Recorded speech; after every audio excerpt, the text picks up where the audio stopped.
எல்லாருக்கும் பிடிக்கும். சென்னை சில்க்ஸின் தரமான ஆடி, பெருமை மிக ஆடி. நெஞ்சிற்கினிய நேயர்களுக்கு அன்பிற்கினிய வணக்கங்கள். ஆட்டத்தை மொத்தமாக களைச்சி புதுசாக ஆடலாம் அப்படின்னு தயாராகி இருக்காருங்க அப்படிங்கிறாங்க. என்னங்க ஒலிம்பிக்ஸ் கேமை பற்றி பேசுகிறீங்களா அப்படின்னா, இல்லைங்க இது தமிழ்நாட்டில் ஏடிஎம்கேல நடந்துகிட்டு இருக்கிற கேமை பற்றி நாங்கள் சொல்ல வரோம் அப்படிங்கிறாங்க ரத்தத்தின் ரத்தங்கள். அதாவது ஒரு பக்கம் மூவர் இணைப்பு, இன்னொரு பக்கம் தென் மாவட்டத்தில் வீழ்ச்சி, அப்புறம் நாடாளுமன்ற தேர்தல் தோல்வி, இப்படி நிறைய விஷயங்கள் ஓடிக்கொண்டிருக்கு இல்லையா. ஸோ டோட்டலாக புதுசாக எல்லாவற்றிலுமே மாற்றம் கொண்டு வரலாம் அப்படின்னு அதிரடி காட்ட தயாராகி இருக்கிறார் எடப்பாடி அப்படிங்கிறாங்க. முக்கியமாக அதிமுகவுடைய செயற்குழு கூட்டமும் கூட இருக்கு இல்லையா. ஸோ அதிமுகவில் என்ன நடக்குது, எடப்பாடியுடைய அடுத்த கட்ட திட்டங்கள் என்ன, சீக்ரெட் அஜெண்டா என்ன, அடுத்து வக்பு வாரிய சட்ட திருத்த மசோதா, அது சம்பந்தமான கூடுதல் அப்டேட்ஸ், இதுதாங்க இன்றைய நம்முடைய விரிவான இளங்கோவன் எக்ஸ்பிளைன்ஸ். நான் உங்கள் சகோ சே த இளங்கோவன். நிகழ்ச்சிக்கு போகலாம். வக்பு வாரிய சட்ட திருத்த மசோதா எதிர்க்கும் எடப்பாடி ஏன்? நேற்றைக்கு ஆகஸ்ட் 8ஆம் தேதி நாடாளுமன்றத்தில் விவாதங்களால் அனல் வீசியதுங்க. புரிஞ்சிருப்பீங்க. வக்பு வாரிய சட்ட திருத்த மசோதாவை மத்திய பாஜக அரசாங்கம் கொண்டு வர இது இஸ்லாமியர்களுக்கு எதிரானது அப்படின்னு கடுமையாக இதை எதிர்த்தாங்க எதிர்க்கட்சிகள், முக்கியமாக இந்தியா கூட்டணி கட்சியினர். சரி, வக்பு சொத்துக்கள் அப்படின்னா என்னன்னா, பல்லாண்டுகளுக்கு முன்னாடி இஸ்லாமிய மன்னர்கள், இஸ்லாமிய தொழிலதிபர்கள் தங்களுடைய சொத்துக்களை இறைவனுக்கு சேவை செய்ய தானமாக கொடுத்ததை வக்பு சொத்துக்கள் அப்படிங்கிறாங்க. இதை பிற்பாடு வக்பு வாரியம்னு ஒன்று உருவாக்கி இவை எல்லாவற்றையும் நிர்வகிக்கிறாங்க. நாடு முழுக்கவே பார்த்தோம்னா பல லட்சம் ஏக்கர்கள் வந்துட்டு நிலங்கள் இருக்கு, சில லட்சம் கோடிகளில் வந்துட்டு வக்பு வாரியத்துக்கு சொத்துக்கள் இருக்கு. இந்த சொத்துக்கள் மூலமாக மதரசாக்கள், மசூதிகள், தர்காக்கள் உள்ளிட்ட எல்லாவற்றையும், பள்ளிவாசல்கள், இவை எல்லாவற்றையும் பராமரிக்கிறது, அப்புறம் இஸ்லாமிய மக்களை மேம்படுத்துவது, நலிந்தவர்களுக்கு உதவுவது உள்ளிட்ட பல விஷயங்களும் இந்த சொத்துக்கள் மூலமாக பண்ணலாம் அப்படின்னு பல விஷயங்களும் இதில் பேசப்படுதுங்க. இந்த சட்டத்தில் தான் சில திருத்தங்களையும் கொண்டு வராங்க. 1995 சட்டம். இதில் முக்கியமாக பார்த்தோம்னா இஸ்லாமியர் அல்லாதவர் இதில் வந்து உறுப்பினராக சேரலாம், பெண்களும் இதில் வந்துட்டு உறுப்பினர்களாக சேரலாம், அப்புறம் நிலம் உள்ளிட்ட பலவற்றையும் இந்த வக்பு வாரியம் சம்பந்தப்பட்ட விஷயங்களை மாவட்ட ஆட்சியர் கண்காணித்து அவர் வந்து முடிவு எடுக்கலாம் உள்ளிட்ட ஒரு 40க்கும் மேற்பட்ட திருத்தங்களை மத்திய பாஜக அரசாங்கம் கொண்டு வராங்க. இதுதான் இன்னொரு பக்கம் இஸ்லாமியர்களுடைய மத உரிமைக்கும், அப்புறம் நம்முடைய நாட்டுடைய சமத்துவம் அப்படிங்கிற அந்த கொள்கைக்கும், அரசியலமைப்பு சட்டத்துக்குமே வந்து இது எதிரானதாக இருக்கு அப்படின்னு இந்தியா கூட்டணி கட்சியினர்லேருந்து பலரும் இதை கடுமையாக எதிர்க்கிறாங்க. ஸோ தற்போது இது நாடாளுமன்ற கூட்டுக்குழுவுக்கு அனுப்ப மத்திய அரசாங்கமும் பரிந்துரை செய்திருக்காங்க. சரி, இந்த வக்பு வாரியம் சம்பந்தப்பட்ட எல்லா விஷயங்களையும், அந்த பின்னணிகள் எல்லாவற்றையும் நேற்றைய நம்ம காணொலியில் விரிவாக பதிவு செஞ்சுருக்கோம். அந்த லிங்கை டிஸ்கிரிப்ஷன் கருத்துரையில் முதல் பகுதியிலையும் வந்துட்டு நம்ம வச்சுருக்கோம். மறக்காமல் நம்ம நேயர்கள் மீண்டும் ஒரு முறை அதை பார்த்தா நல்லாயிருக்கும் அப்படின்னு தோணுது. சரி, இந்த இடத்துல மத சிறுபான்மையினருக்கு அரசியல் சாசனம் கொடுத்திருக்கக்கூடிய அந்த உரிமைகளை பறிக்கக்கூடிய வகையில் அந்த சட்டம் இருக்கு. முஸ்லீம்களுடைய நலனுக்காக முஸ்லீம்களால் அர்ப்பணிக்கப்பட்ட சொத்துக்களை அவங்க கிட்ட இருந்து பறித்து அரசு நிர்வகிக்க நினைப்பதும் தவறானது. ஸோ இந்த சட்டத்தை ரத்து செய்ய வேண்டும் அப்படின்னு முன்னாள் முதலமைச்சரும் அதிமுகவுடைய பொதுச் செயலாளர் திரு எடப்பாடி பழனிசாமி ஒரு அறிக்கையை வெளியிட்டிருக்காருங்க. ஓகேங்க, ஏன் திடீர்னு மத்திய பாஜக அரசாங்க எதிர்ப்பில் தீவிரமாகிறார் எடப்பாடி? பின்னணியில் நிறைய விஷயங்கள் இருக்கு அப்படின்னு அடுக்கிறாங்க ரத்தத்தின் ரத்தங்கள். 3 அஜெண்டா, சீக்ரெட் மூவ், எடப்பாடியின் ஆகஸ்ட் 16 ஸ்கெட்ச். அதிமுகவுடைய மாவட்ட செயலாளர்கள் கூட்டம் ரத்து செய்யப்பட்டு அதே தேதியில் ஆகஸ்ட் 16ஆம் தேதி அதிமுகவுடைய செயற்குழு கூட்டம் அரங்கேறும் அப்படின்னு அதிமுகவுடைய தலைமை அறிவிச்சிருக்கு இல்லையா. ஏன் இந்த மாற்றம் அப்படின்னு விசாரிச்சா, கட்சிக்குள்ளாரையும் சில பல அதிரடி மாற்றங்களை செய்யணும். முக்கியமாக செயல்படாத சரியில்லாத சீனியர்களுடைய சிலருடைய பல்லை பிடுங்கவும் திட்டமிட்டிருக்காரு எங்களுடைய பொதுச் செயலாளரான திரு எடப்பாடி பழனிசாமி. அதற்கான ஒரு தொடக்கம் தான் இது அப்படிங்கிறாங்க அவரோடு நெருக்கமாக பயணிக்கக்கூடிய சீனியர் ரத்தத்தின் ரத்தங்கள். இதில் முக்கியமாக தற்போது அதிமுக முன்பு இருக்கக்கூடிய 3 விஷயங்கள் அப்படின்னு பார்த்தோம்னா, மூவர் இணைப்பு, திருமதி வி.கே. சசிகலா, முன்னாள் முதலமைச்சரான திரு ஓ. பன்னீர்செல்வம், அப்புறம் திரு டிடிவி தினகரன், இவங்கள சேர்த்துக்கணுங்கிறது. 2வது இந்த விஷயங்களே தான் சேலம் கூட்டத்தில் பார்த்தோம்னா 6 முக்கியமான மாஜி அமைச்சர்களும் இது சம்பந்தமாக அவங்க சில விஷயங்களை முன்மொழிஞ்சாங்க. மூன்றாவதாக கூட்டணி சம்பந்தமான அதிமுகவுடைய உறுதியான நிலைப்பாடு. இதன் தொடர்ச்சியாகவே பார்த்தோம்னா தென் மாவட்டங்களில் அதிமுக வீழ்ச்சி அடைஞ்சிக்கிட்டு இருக்கு, இதில் நம்ம கவனம் செலுத்தணும் அப்படின்னும் தெரியப்படுத்தி கொண்டிருக்காங்க. இதில் முக்கியமாக தென் மாவட்ட வீழ்ச்சியை சரி கட்டணும்னா இந்த 3 பேரை நம்ம கட்சிக்குள்ளார இணைச்சிக்கிட்டாதான் அது சாத்தியமாகும், இல்லைன்னா போக போக மோசமான தோல்வி வரும் அப்படின்னு திரும்ப திரும்ப இந்த விஷயங்களையே சிலர் பதிவு செய்தபடி இருக்காங்க. முக்கியமாக அதிமுகவுடைய நாடாளுமன்ற தோல்வி சம்பந்தமான அந்த ஆலோசனை கூட்டம்லாம் அரங்கேறி வந்தது இல்லையா, அதுலேயும் சில மாவட்டங்கள் சில தொகுதி சார்ந்த பொறுப்பாளர்களும் இந்த விஷயங்களையும் முன் வச்சிருந்தாங்க. நம்ம பல காணொலிகளில் இதை நம்ம பதிவு செஞ்சிருக்கோம். இதுதான் இன்னொரு பக்கம் எடப்பாடி அவர்கள் அவங்க டீமை ஏகத்துக்கும் கொதிப்படைய வச்சிருக்கு. அவங்க சில பாயிண்ட்ஸ்களை எடுத்து வச்சாங்க. சரி, அவங்கள சேர்த்துக்கிட்டா கட்சி இங்கே வளர்ந்துரும், நம்ம வெற்றி அடைஞ்சிருவோம் அப்படின்னு சொல்ல வரீங்க. ஆனால் அவங்க இருந்துமே நம்முடைய அதிமுக மோசமான தோல்வியை சந்திச்சிருக்கு. இன்னும் சொல்ல போனால் மறைந்த முன்னாள் முதலமைச்சரான நம்முடைய அம்மா செல்வி ஜெயலலிதா அவர்கள் இருந்த பொழுது சென்னை, காஞ்சிபுரம், திருவண்ணாமலை, விழுப்புரம், திருவாரூர், தஞ்சாவூர், திண்டுக்கல், திருநெல்வேலி, குமரி உள்ளிட்ட மாவட்டங்கள்லாம் பார்த்தோம்னா பாதி தொகுதிகளுக்கு மேலே கூட நம்ம பெற முடியல. அப்போவும் நம்ம தோல்வியை சந்திச்சிருக்கோம். அப்போ நம்முடைய அம்மா கூட இதே 3 பேரும் இருந்தாங்க தானே, அப்படி இருந்து நம்ம ஏன் தோல்வியை சந்தித்தோம்? சரி, சசிகலா அவங்கள சேர்த்துக்கிட்டா டெல்டா மாவட்டங்கள் சவுத்தெல்லாம் நம்ம செல்வாக்காக வளர்ந்துருவோம் அப்படின்னு சொல்கிறீங்க. டெல்டா மாவட்டத்தில் சசிகலா அவங்க கோல் வச்சுக்கிட்டு இருந்த காலத்திலேயே கூட நம்ம தோல்வியை சந்திச்சிருக்கோமே.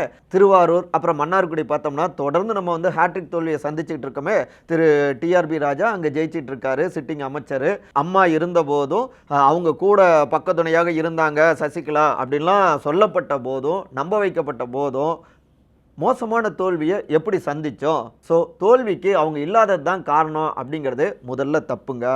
ரெண்டாவது, சசிகலா தினகரனை கட்சிக்குள்ளார சேர்த்தா அவங்க மீதான அந்த ஊழல் வழக்குகள், கட்சியிலேருந்து நீக்கம் செய்யப்பட்டப்ப அதிமுக குறித்து ஓபிஎஸ் செஞ்ச அந்த விமர்சனம், அப்புறம் அதிமுக நம்முடைய அலுவலகத்தில் அவங்க அட்டாக் செஞ்சது, அப்புறம் நம்முடைய அம்மா மரணம் குறித்து ஓபிஎஸ் எழுப்பிய அந்த சந்தேகம், இப்படி நிறைய எக்ஸ்ட்ரா லக்கேஜ்லாம் இருந்துட்டு இருக்குங்க. எல்லாவற்றையுமே தூக்கி நாம சுமக்க வேண்டியதாக மாறிடும். இதற்கெல்லாம் எப்படி பதில் சொல்கிறது? கேள்வி வராதா? அப்புறம் கடந்த 2019, 2021 ஆண்டில் அம்மா அவர்களுடைய மரண விவகாரத்தை கையில் எடுத்து களமாடியது திமுக.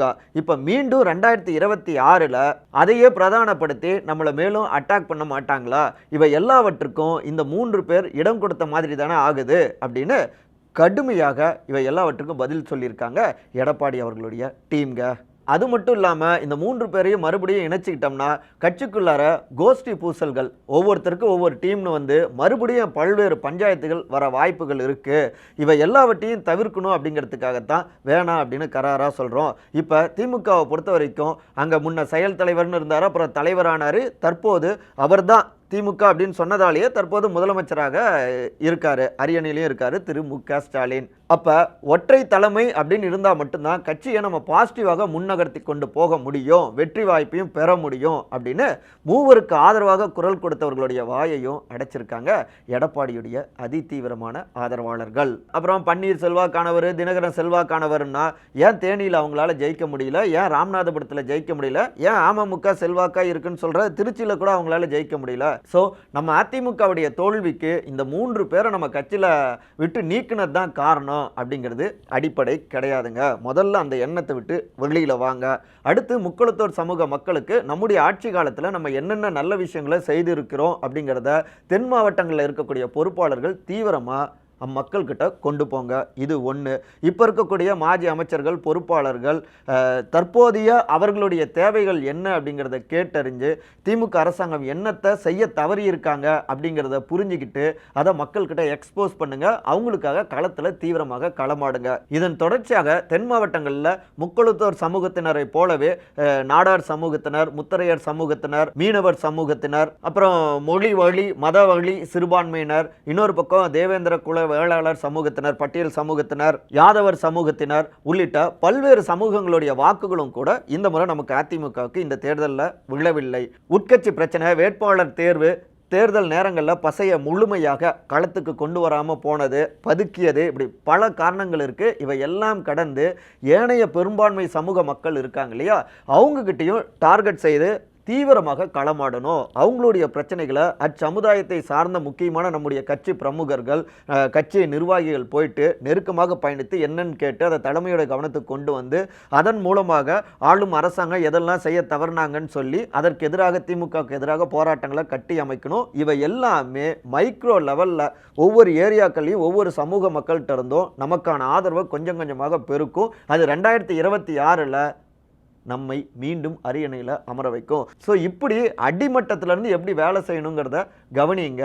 அது மட்டும்தான் மாற்றத்தை கொடுக்கும் அப்படின்னு இதற்கு முந்தைய பல்வேறு ஆலோசனை கூட்டங்கள்லையும் இப்படியான விஷயங்களை அழுத்தமாக பதிவு செஞ்சுருக்காங்க. எடப்பாடிக்கு ஆதரவாக நிற்கக்கூடிய சில முக்கியமான மாஜிக்களும் சில முக்கியமான சீனியர் தலைவர்களும். இதிலிருந்து தாங்க அடுத்தடுத்த விஷயங்களும், அதாவது ஆகஸ்ட் 16 அந்த ஸ்கெட்சுக்கான பயணமும் தொடங்குதுங்க. டார்கெட் பாஜக, சீனியர்களுக்கு செக், புது ரூட்டில் எடப்பாடி. மூவரை கட்சிக்குள்ளார மீண்டும் இணைத்துக் கொள்வது அது தென் மாவட்டங்களில் வெற்றியை கொடுக்கும், கட்சியை பாசிட்டிவாக கொண்டு போகும் அப்படின்னு 6 மாஜிக்கள் உள்ளிட்ட சிலர் முயற்சி செஞ்சாங்க. அவை எல்லாவற்றையும் தவறான கருத்து அப்படின்னு எடப்பாடியுடைய டீம் வந்துட்டு டோட்டலாக ஆஃப் பண்ணிட்டாங்க. அதே நேரத்தில் கட்சிக்குள்ளார பாசிட்டிவாக மாற்றங்களை கொண்டு வரணும் அப்படின்னு திட்டமிட்டாங்க.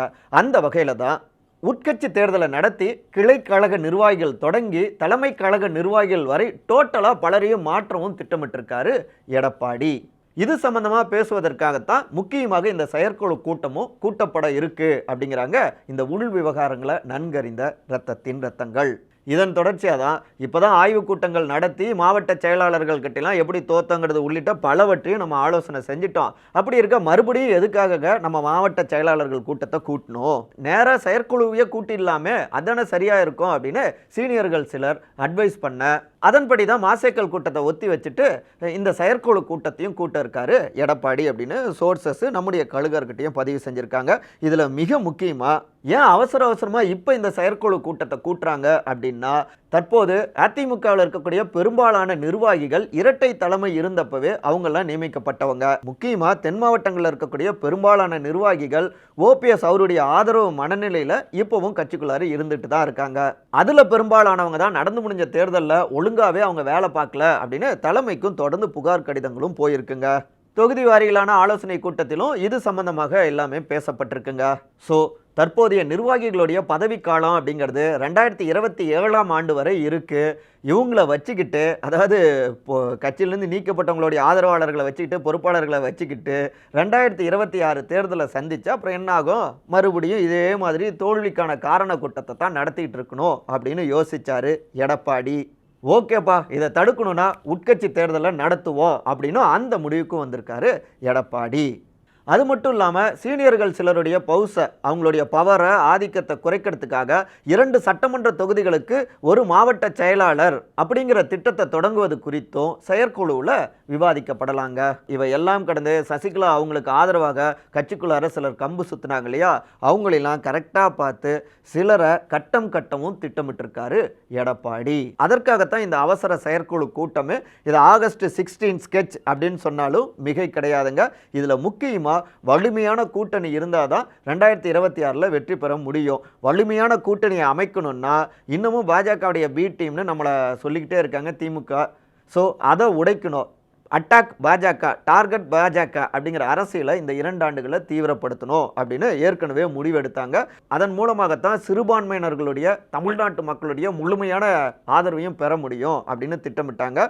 அதற்கேற்ற மாதிரி தான் வக்பு வாரிய சட்ட திருத்த மசோதாவை மத்திய பாஜக அரசாங்கம் முன்மொழிய மத சிறுபான்மையினருக்கு எதிரானதாக இருக்குது. ஸோ இந்த சட்டத்தை ரத்து செய்ய வேண்டும் அப்படின்னு காத்திரமாகவே வலியுறுத்தி அறிக்கை வெளியிட்டிருக்காரு எடப்பாடி. இதுதாங்க இதனுடைய பின்னணி. 2026 டார்கெட் வைத்து இந்த ஆகஸ்ட் 16க்கு பிறகு நிறைய மாற்றங்கள் இருக்கும், போக போக பாருங்க அப்படின்னு மூச்சு விடாமல் பல பின்னணிகளையும் போட்டுடைக்கிறாங்க எடப்பாடியோடு நெருக்கமாக பயணிக்கக்கூடிய சீனியர் இரத்தத்தின் இரத்தங்கள். ஒலிம்பிக்ஸ் ஈட்டி எறிதல் போட்டி, தங்கம் வென்ற தாய்மை. பாரிஸ் ஒலிம்பிக் போட்டிகள் விறுவிறுப்பாக நடந்துட்டு இருக்கு இல்லைங்களா, அதில் வெண்கல பதக்கத்துக்கான போட்டியில் நம்முடைய இந்திய ஹாக்கி அணி ஸ்பெயினை 2-1 அப்படிங்கிற கோல் கணக்கில் தோசம் பண்ணியிருக்குங்க. முக்கியமாக நம்முடைய தூண் அப்படின்னு வர்ணிக்கப்படுகின்ற கோல் கீப்பர் ஸ்ரீஜேஷ் அவர் சூப்பராக வந்து நிறைய கோலை சேவ் பண்ணார். அதனால் இன்றைக்கு நமக்கு சூப்பரான ஒரு வெண்கல பதக்கம் நம்ம பட்டியலையும் வந்துட்டு ஏறி இருக்கு. பலரும் வந்துட்டு வாழ்த்துக்களை தெரிவிச்சுக்கிறாங்க. ஸ்ரீஜேஷ் அவர் இதோட விடை பெறுகிறார். அவருக்கு ஒட்டுமொத்தமான இந்திய தேசமும் நன்றியை தெரிவித்துக் கொள்கிறது.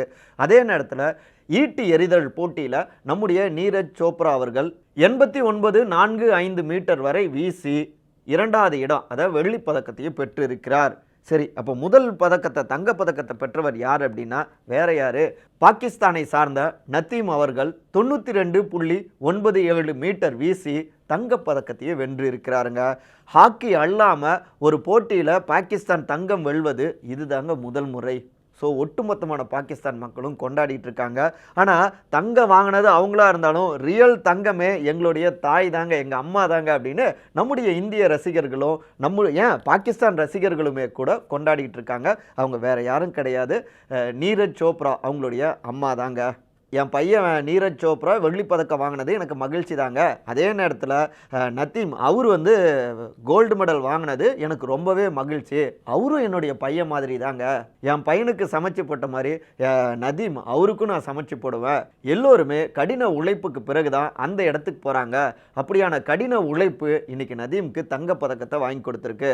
அவரும் என்னுடைய மகன் அப்படின்னு வாயார வாழ்த்தி இருக்காங்க. ஸோ இந்த இடத்துல உண்மையிலேயே ஸ்கோர் செஞ்சது தாய்மை தாங்க. தாய்மைக்கு தாங்க தங்கப்பதக்கம்.